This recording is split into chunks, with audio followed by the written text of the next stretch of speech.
Dobrý večer, milí priatelia.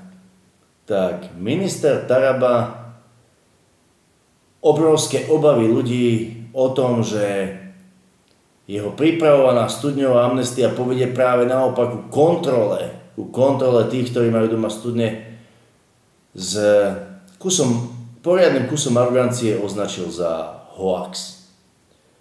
Na Slovensku sme si však už všimli a zvykli na to, že medzi hoaxom a skutočnosťou je rozdiel maximálne 1 rok. Dovolte mi preto ešte veľmi krátku reakciu na Tarabové pokusy o výhovorku.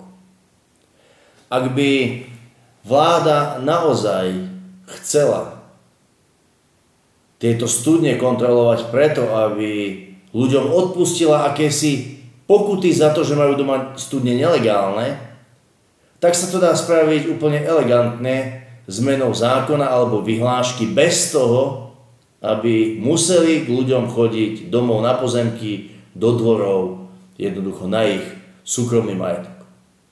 Vláda má pohodlnú väčšinu a preto v priebehu 2 týždňov vie zmeniť akýkoľvek zákon. Na vyhlášku nepotrebuje ani parlament a z nelegálnych studní vie spraviť studne legálne. Takže toto je skutočne len veľmi lacná výhovorka pre tých, ktorí sa vôbec nevyznajú v legislatíve. A keďže na tomto príklade vidno, že Tarabovi a vláde nejde o oslobodenie ľudí spod pokút za nelegálne studne, tak tam musí byť niečo iné. A preto je maximálne dôležité, aby sme boli voči tomuto pokusu Tarabovmu alebo vládnemu podozrievaví. Pretože vláda sa musí kontrolovať. Vláde jednoducho, a to nám 30 rokov druhej samostatnej Slovenskej republiky jasne ukázalo, vláde jednoducho veriť nemôžeme, nech je akákoľvek. A ešte také zamyslenie pre Tomáša Tarabu, ak sa veľmi nudí.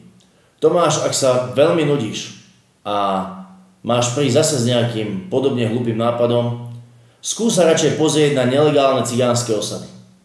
Tie slovenskej prírode ubližujú o mnoho viac ako niekedy aj 50 rokov vyhlbené studne v záhradách a dvoroch slušných ľudí.